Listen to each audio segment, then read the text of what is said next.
आज हम साइंस में चैप्टर 11 ह्यूमन आइज पढ़ेंगे।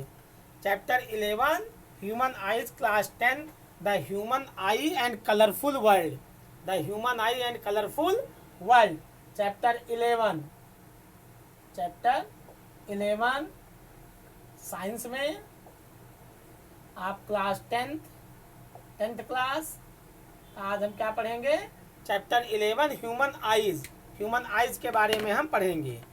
तो वर्किंग ऑफ ह्यूमन आई, ठीक, persistence of vision, powers of accommodation, ये सब हम आज इसमें पढ़ेंगे। डिफेक्ट ऑफ विजन, 3 टाइप की डिफेक्ट होती है, मायोपिया, प्रेसबायोपिया, हाइपरमेट्रोपिया। समझ में आया? Near sightedness, long sightedness. तो नियर साइटेडनेस क्या होता है कि नज़दीक की चीज़ें हमें क्लियरली दिखाई देती हैं, दूर की चीज़ें हमें दिखाई नहीं देती हैं। तो ऐसी डिसीजेस को हम नियर साइटेडनेस डिसीजेस कहते हैं या मायोपिया कहते हैं।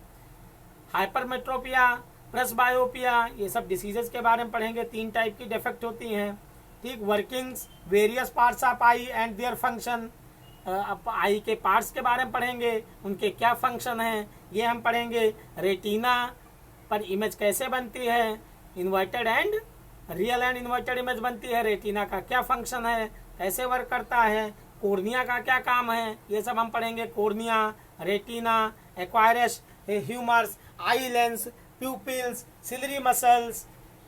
समझ में आया?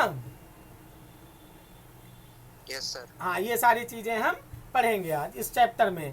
प्यूपिल्स का क्या काम है, सिलरी मसल्स का क्या काम होता है, इरीज का क्या काम है, ऑप्टिकल नर्व्स क्या, उनका फंक्शन कैसे होता है, ठीक। तो अपने फंक्शन कैसे करते हैं, तो आइज के पार्ट्स के बारे में पढ़ेंगे और उनके फंक्शंस के बारे में पढ़ेंगे। आइज में आपने पढ़ा है कि आइज क्या है। The human eye is one of the most valuable and sensitive sense organs. हमारे 5 सेंस ऑर्गन्स होते हैं। 5 सेंस ऑर्गन्स में कौन कौन से आते हैं? आइज, नोज, टंग, स्किन और 5वां क्या है? Sense organs. 5 सेंस ऑर्गन्स कौन कौन से हमारे? आइज, नोज, ईयर, टंग और स्किन, ये 5 हमारे सेंस ऑर्गन्स हैं। तो आई एक सेंस ऑर्गन्स है। आई, ईयर, ठीक, नोज, टंग और स्किन, ये 5 सेंस ऑर्गन्स होते हैं। कहते हैं हमारा शरीर क्षितिजल पावक गगन समीरा, पंच तत्व से बना शरीरा, या 5 बेसिक एलिमेंट्स हमारी बॉडी के। क्षितिजल पावक गगन समीरा, पंच तत्व से बना शरीरा, ये मतलब कहा गया है, ये दोहा है तुलसीदास का। तो the human eye is one of the most valuable and sensitive sense organs, ठीक, which nature has endowed on us to see the wonderful world of light and colour. Eye, बिना आइज के हम वंडरफुल कलर वर्ल्ड को नहीं देख सकते। कोई भी अंधा इंसान, हम सेंस ऑर्गन्स और बाकी चीज़ों से आप जान तो सकते हो, लेकिन इंसान कोई भी कलर कैसे है, रेड है, ब्लैक है, ब्लू है, ठीक, वायलेट है, तो रेड को मतलब कलर डिस्टिंग्विश हम नहीं कर सकते बिना आइज के। बिना देखे हम किसी चीज़ को ही नहीं बता सकते कि ये गोरा है, काला है। बता सकते हैं? आवाज़ आ रही है बेटा? Yes sir. हाँ, तो बोला भी करो बीच में, यस सर, नो सर, कुछ तो बोला करो, जिससे पता चले कि आवाज़ में लिंक हमारा आपका लिंक है। तो our eye have a sense, मतलब लेंस सिस्टम, हमारी आई में लेंस सिस्टम भी होता है। कौन सा? Convex lens. आप पढ़ो, आपने पढ़ा है रिफ्लेक्शन ऑफ लाइट में, कॉन्वेक्स लेंस और कॉनकेव लेंस, ये सब लेंस पढ़ा है ना, कॉन्वेक्स लेंस, कॉनकेव लेंस, ठीक, कॉनकेव मिरर, कॉन्वेक्स मिरर। तो our eyes have a lens system forming an inverted real image on a light sensitive screen inside the eye. Eye के अंदर एक लाइट सेंसिटिव स्क्रीन होता है जिसको retina कहा जाता है। क्या कहते हैं? रेटिना। रेटिना पर रियल एंड इन्वर्टेड इमेज बनती है। रियल एंड इन्वर्टेड इमेज कहाँ बनती है? रेटिना पर। ये हमारे आई के पार्ट्स हैं। आपको कुछ पार्ट्स के बारे में आप पढ़ोगे कि रेटिना हो गया, कोर्निया हो गया, एक्वायरस ह्यूमर हो गया, ये सब पार्ट्स हैं, ठीक। तो retina, cornea, aqueous humour, eye lens, pupil, eye lens, pupil, ये सब हमारे आई के पार्ट्स हैं। समझ में आया। सिलरी मसल्स भी पार्ट्स Yes, हैं, और ऑप्टिकल नर्व्स, ये सब आई के पार्ट्स हैं, इनके अलग अलग फंक्शन होते हैं। तो ये सारी चीज़ें आप इसमें पढ़ोगे इस चैप्टर में। तो eye ball is approximately spherical in shape. Eye ball spherically मतलब स्फेरिकल होता है शेप में। डायमीटर लगभग इसका 2.3 सेंटीमीटर होता है। डायमीटर कितना होता है? 2.3 सेंटीमीटर। 2.3 सेंटीमीटर अप्रॉक्स में होता है आई बॉल का। Cornea provides most of the refraction for the light rays meeting the eyes. Cornea जो है वो ज़्यादातर पार्ट्स को रिफ्लेक्ट कर देती है, लाइट रेज को, जो हमारी आइज़ में इंटर करती है। हमारी आइज़ में जो इंटर लाइट करेगी तो ज़्यादातर पार्ट्स को रिफ्लेक्ट कर देती है, रिफ्लेक्शन ऑफ लाइट रिफ्लेक्ट कर देती है आई में जो लाइट पड़ती है, कोर्निया। ठीक। क्रिस्टलिन लेंस क्या करता है? तो crystalline lens provide the final adjustment of focal length. जो क्रिस्टलिन लेंस है वो फाइनल एडजस्टमेंट करता है फोकल लेंथ का। ठीक। जो हमें मतलब फोकस ऑब्जेक्ट का जो रिक्वायरमेंट होती है, तो crystalline lens provides the final adjustment of focal length required to focus object situated at different distances on the retina. समझ में आया? Yes, sir. तो और आयरिस क्या करती है? हमारी प्यूपिल की साइज को कंट्रोल करती है। आयरिस क्या करती है? प्यूपिल की साइज को कंट्रोल करती है। तो iris controls the size of the प्यूपिल। Iris control the size of the प्यूपिल। प्यूपिल की साइज को कंट्रोल करती है। द प्यूपिल का काम क्या है? जो अमाउंट ऑफ लाइट हमारी आइज में पड़ती है उसको रेगुलेट करना। प्यूपिल रेगुलेट करती है, कंट्रोल और रेगुलेट करती है जो अमाउंट ऑफ लाइट हमारी आइज में इंटर करती है। ये प्यूपिल का काम है। रेटिना का क्या काम है? रेटिना के फंक्शन क्या है? तो रेटिना एक डेलिकेट मेम्ब्रेन्स होती है। रेटिना क्या है? एक डेलिकेट मेम्ब्रेन है। Having an extremely large number of light sensitive cells. These cells get activated upon illumination and generate electrical signals which are sent to the brain via the optic nerves. The brain interprets these signals and processes the information so that we perceive object as they are. तो retina एक delicate membrane होती है जो ज़्यादातर जो light आती है इसमें बहुत सारे सेल्स लगे होते हैं, लाइट सेंसिटिव सेल्स होते हैं, बहुत सारे लाइट सेंसिटिव सेल लगे होते हैं। तो जो लाइट इस पर गिरती है इस सेल पर वो एक्टिवेट कर देती है, इल्यूमिनेट कर देती है और इसका इलेक्ट्रिकल सिग्नल्स ऑप्टिक नर्व्स को देती है।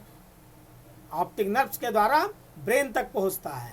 ये जो मैसेज है किसके द्वारा पहुंचता है? ऑप्टिक नर्व्स के द्वारा ब्रेन तक पहुंचेगा रेटिना। समझ में आया? समझ में आया बेटा? Yes, sir. हाँ, तो रेटिना क्या करती है? तो it is a light sensitive screen. Retina एक लाइट सेंसिटिव स्क्रीन होती है। तो it is a light sensitive screen. ठीक।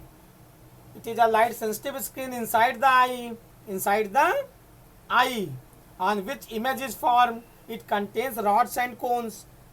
इसमें रॉड्स और कोन्स टाइप के बहुत सारी सेल्स पाई जाती हैं। तो रेटिना एक डेलिकेट मेम्ब्रेन होती है, having an extremely large number of light sensitive cells. These cells get activated upon illumination and generate electrical signals which are sent to brain.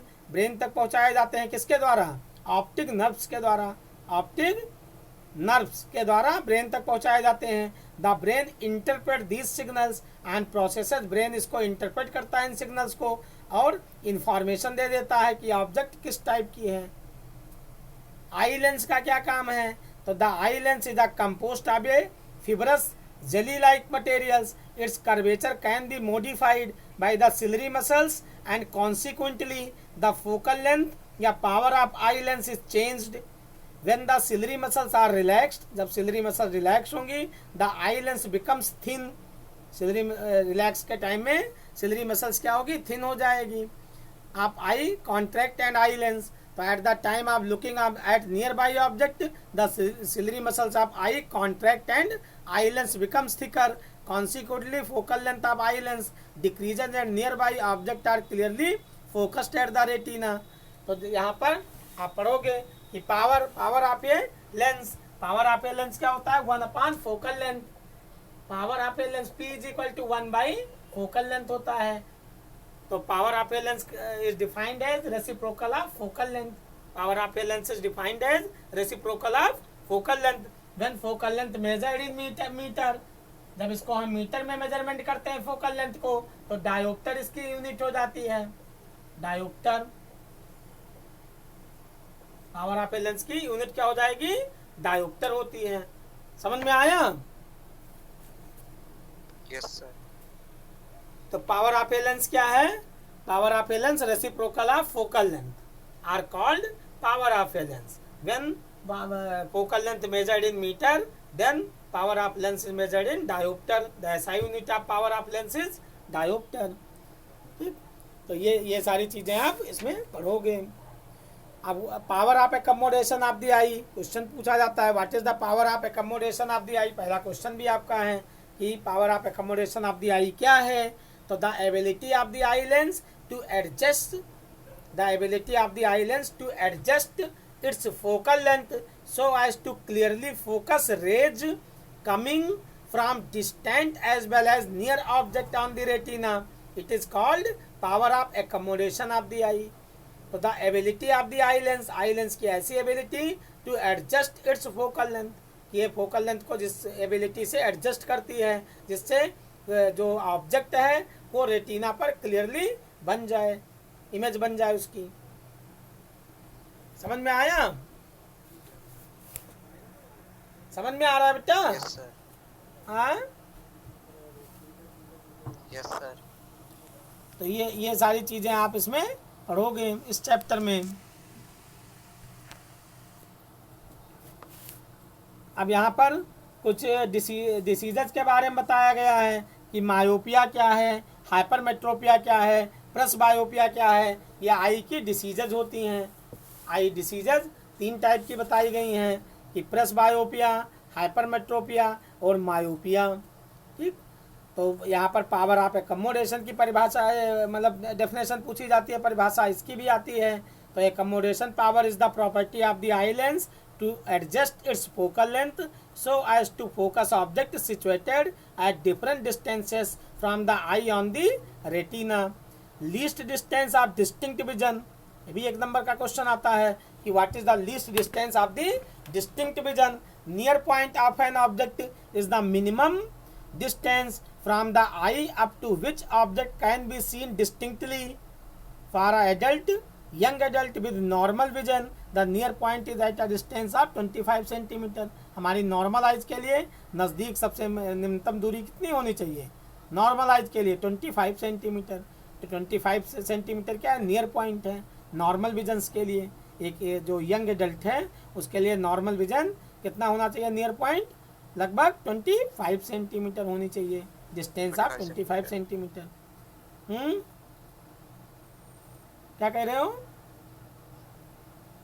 Sir? 25 centimetre. हाँ, फार्थेस्ट पॉइंट कितना होना चाहिए, दूर का point infinity होना चाहिए। नज़दीक पॉइंट तो आपको पता है 25 सेंटीमीटर होना चाहिए, लेकिन फार्थेस्ट पॉइंट कितना होना चाहिए, इन्फिनिटी। हाँ, the farthest point up to which an eye can see object clearly is called the far point of the eye. For normal visions के लिए far point of the eye lies at a infinity, infinity lie पर होना चाहिए, infinite पर। समझ में आया? Yes sir. ये इसमें आप ये सब पढ़ोगे। अब यहाँ डिसीजेज के बारे में बताया गया। कैटारैक्ट डिसीजेज आपने पढ़ा होगा, मोतियाबिंद हो जाता है आँख में, पढ़ा है ना, डॉक्टर ऑपरेशन करते हैं, कहते हैं मोतियाबिंद का इलाज कराया है, आँख में मोतियाबिंद हो गया था, कैटारैक्ट डिसीजेज थी। हाँ, तो कैटारैक्ट डिसीजेज कैसे होती हैं? लाइट आ रही है, नहीं आ रही? यस सर, आ रही है। हाँ, कैटारैक्ट डिसीजेज कैसे होती हैं? तो कैटारैक्ट डिसीजेज का क्या रीजन है, ये क्वेश्चंस आता है पेपर में, तो आप इसको पढ़ सकते हो। कैटारैक्ट डिसीजेज कि for some people in old age, जब एज बढ़ जाती है, for the some people in old age the crystalline lens becomes hazy even opaque due to the membrane development over it is called cataract. तो कैटर जब age बढ़ जाती है तो क्या है कि हमारी जो आइज़ हैं, आइज़ मसल्स वो कमज़ोर हो जाती हैं, तो इसलिए मतलब दिखाई कम देता है, तो ये डिसीजेज हो जाती है। तो कैटरैक्ट डिसीजेज कैसे होती है, तो यहाँ पर आप लिख सकते हो कि for some people in old age the crystalline lens, जो क्रिस्टलिन लेंस है, for some people in old age the crystalline lens becomes hazy or even opaque due to the membrane development over it. It is called cataract and causes partial or complete eye of vision. Partial or complete eye of vision. समझ में आया? Completely आदमी अंधा हो जाता है या थोड़ा बहुत उसके रोशनी चली जाती है। तो सर्जिकल, इसको सर्जिकल मेथड, जो सर्जिकल मेथड है, सर्जरी के द्वारा तो इसको दूर किया जा सकता है, इस डिसीजेस को। समझ में आया? Yes sir.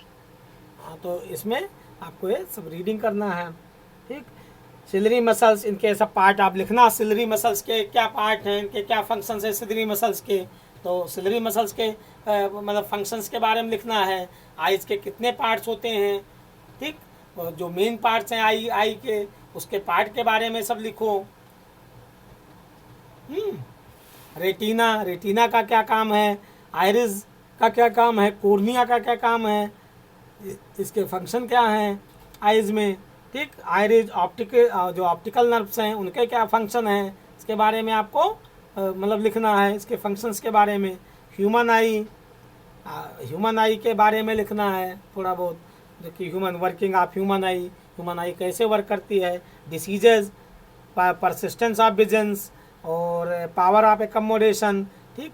Natural optic instrument कौन से यूज किए जाते हैं ह्यूमन आई, किस टाइप की कौन सी डिसीजेज हैं, ओल्ड एज में कौन सी डिसीजेज हो जाती हैं, आई कैसे वीक होती हैं। तो ये सब आप सारी चीज़ें आपको पढ़ना है इस चैप्टर में। अब यहाँ पर हाइपर, इसकी जो डिसीजेज हैं, myopia arises due to the either excessive curvature of the cornea या तो ज़्यादा हो जाए, कोर्निया बढ़ जाए। जैसे कभी कभी क्या होता है कि हम मतलब उजाले से जब अंधेरे में पहुँचते हैं तो हमें कुछ टाइम तक दिखाई नहीं देता है, क्यों? क्योंकि उस समय हमारी जो सिलरी मसल्स हैं वो फैली होती हैं। जब फैली होती है तो लाइट खूब ज़्यादा आती है, धूप में फैली होती हैं तो लाइट ज़्यादा आती है, कि जब हम अंधेरे में पहुंचते हैं तो वो उसको सिकुड़ने में टाइम लगता है। जब हम ज़्यादा लाइट में रहते हैं, धूप में रहते हैं, अचानक हम कमरे के अंदर जाते हैं, लाइट जहाँ ना जल रही हो तो कुछ टाइम तक हमें दिखाई नहीं देता है। तो इसका रीज़न क्या है कि जो सिलरी मसल्स हैं वो हमारी उस समय फैली होती हैं, तो उसमें लाइट ज़्यादा जाती है। उसके बाद जब हम कमरे में पहुंचते हैं तो उनको सिकुड़ने में टाइम लगता है, इसलिए हमें कुछ टाइम तक दिखाई नहीं देता है। ऐसे जब हम अंधेरे कमरे से अचानक उजाले में जाते हैं फिर हमें ज़्यादा मतलब रोशनी नज़र आने लगती है, क्यों? क्योंकि जो हम अंधेरे में रहते हैं तो हमारी जो सिलरी मसल्स हैं वो कॉन्ट्रैक्ट होंगी, जो हमारी आइरिस होंगी वो क्या होंगी, अमाउंट वो मतलब आइरिस, हमारी सिलरी मसल नहीं, आइरिस क्या करेंगी कि सिकुड़ी होती हैं, पर जैसे जैसे हम मतलब ज़्यादा लाइट में जाएंगे तो उनको खुलने में टाइम लगता है, तो इसलिए ज़्यादा उसमें अचानक बहुत ज़्यादा लाइट आ जाती है तो एक्सपेंड होती हैं तो हमें ज़्यादा उजाला नज़र आता है जब उन पर लाइट पड़ती है। आइरिस का काम क्या है, तो it controls the amount of light. Iris क्या करती है कि control the amount of light, it controls the amount of light entering the eye by changing the size of the pupil. Optic nerves का क्या काम है, ऑप्टिक नर्व्स, तो these are the nerves which take the image to the brain in the form of electrical signals. आ रहा है, समझ में आ रहा है बेटा? Yes sir. एक्वायरस ह्यूमर क्या करता है, एक्वायरस ह्यूमर क्या है, तो it is a fluid which फिल्स the space between cornea and eye lens. Eye lens और कोर्निया के बीच में एक फ्लूइड होता है जिसमें लाइट पास होते हुए रेटिना पर पड़ती है, तो ये एक्वायरस ह्यूमर होता है। एक्वायरस ह्यूमर। सिलरी मसल्स का क्या काम है, crystalline lens, aqueous humour, pupil, iris, cornea, retina, blind spot, optic nerves, ठीक, विट्रियस ह्यूमर, कोरवाइड, ये सब इसके पार्ट्स हैं, ह्यूमन आई के स्ट्रक्चर के सब पार्ट्स हैं, बहुत सारे पार्ट्स इसमें होते हैं। समझ में आया?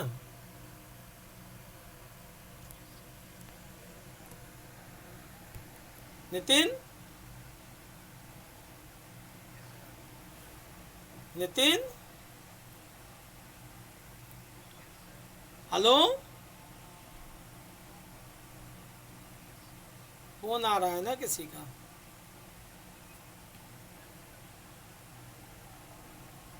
हेलो, हेलो,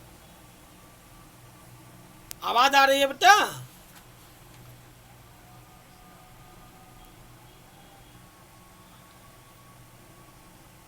अब रिलैक्स्ड और कॉन्ट्रैक्ट सिलरी मसल्स कब रिलैक्स्ड होंगी, कब कॉन्ट्रैक्ट होंगी? तो रिलैक्स्ड एंड कॉन्ट्रैक्ट में आई लेंस बिकम्स थिन। जब सिलरी मसल्स रिलैक्स्ड होंगी तो उस समय आई लेंस क्या हो जाएगी? थिन हो जाएगी। और कॉन्ट्रैक्ट होंगी तो आई लेंस थिक हो जाएगी। सिलरी मसल्स जब रिलैक्स होंगी तो आई लेंस क्या होगी? थिन हो जाएगी। और जब आई मतलब कॉन्ट्रैक्ट होंगी तो आई लेंस थिक हो जाएगी।